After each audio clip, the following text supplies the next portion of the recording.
الحمد لله رب العالمين والصلاة والسلام على سيد الأنبياء والمرسلين وعلى آله وأصحابه أجمعين أما بعد فأعوذ بالله من الشيطان الرجيم بسم الله الرحمن الرحيم ولكل أمة جعلنا منسكا ليذكروا اسم الله على ما رزقهم من بهيمة الأنعام وقال النبي صلى الله تعالى عليه وسلم ما عمل ابن آدم من عمل یوم النہر احب الی اللہ من احراق الدم او کما قال صلی اللہ علیہ وسلم۔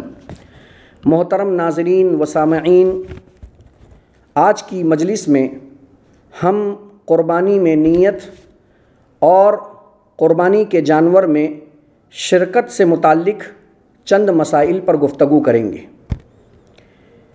جہاں تک بات قربانی کی ہے، آپ حضرات کو معلوم ہے قربانی ایک اہم ترین عبادت ہے جس سے مقصود اللہ تعالیٰ کی رضا ہے۔ اس لیے یہ عبادت اللہ اور اس کے رسول صلی اللہ علیہ وسلم کا حکم سمجھتے ہوئے صرف اللہ کی رضا کے خاطر اور حصول ثواب کے خاطر ہم سب کو ادا کرنی چاہیے، تاکہ قربانی درست ہونے کے ساتھ ساتھ اللہ تعالیٰ کی بارگاہ میں قبول بھی ہو سکے۔ ہماری طرف سے کسی بھی قسم کی ریا، شہرت، سمعت یا اسی طریقے سے گوشت کھانے کی نیت رکھ کر ہمیں قربانی ادا نہیں کرنی چاہیے۔ چنانچہ قربانی کے جانور میں متعدد نیتوں کے ساتھ میں شرکت کا کیا حکم ہے؟ قربانی سے متعلق جو جانور ہیں وہ دو قسم کے ہیں۔ ایک وہ جانور ہیں جو چھوٹے جانور کہلاتے ہیں، بکرا، بکری، بھیڑ، مینڈھا اور دمبا۔ ان میں ایک ہی حصے کی قربانی جائز ہے، اس لیے ان میں تو صرف ایک ہی نیت درست ہوگی۔ مثلاً اگر کوئی شخص بکرے کی قربانی پیش کرنا چاہتا ہے تو وہ اس میں واجب قربانی کی نیت کرے یا صرف عقیقے کی نیت کرے۔ اگر وہ اس میں واجب قربانی کی بھی نیت کرتا ہے اور عقیقے کی بھی نیت کرتا ہے تو قربانی ادا نہیں ہوگی۔ دوسری قسم کے وہ جانور ہیں جو بڑے جانور کہلاتے ہیں، بیل، گائے، بھینس، بھینسا، اونٹ اور اونٹنی۔ ان میں چونکہ ایک جانور کی طرف سے 7 حصے قربانی کرنا جائز ہے، چنانچہ ان میں جو مختلف حصے ہیں ان میں ثواب اور قربت کی مختلف نیتیں کی جا سکتی ہیں۔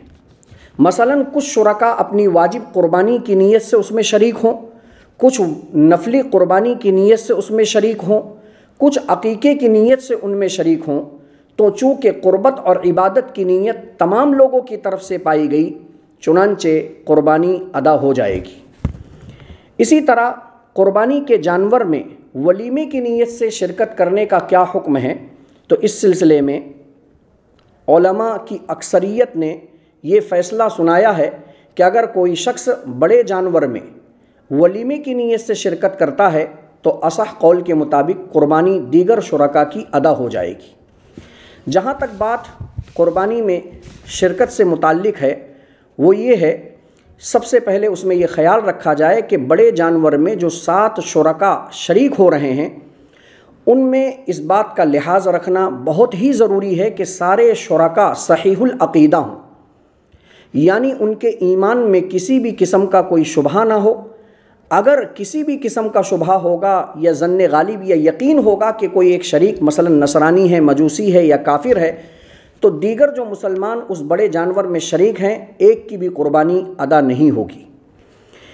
قربانی کے شرکاء کا مال حلال ہونا یہ بھی ضروری ہے۔ اب اس کی 2 صورتیں ہیں۔ اگر کسی شریک سے متعلق آپ کو یقین کے ساتھ میں معلوم ہے کہ اس کا کاروبار حرام کا ہے اور اس نے قربانی میں مال حرام کے ذریعے حصہ لیا ہے، تو پھر اس کی قربانی صحیح نہیں ہوگی اور دیگر شرکاء کی قربانی بھی صحیح نہیں ہوگی۔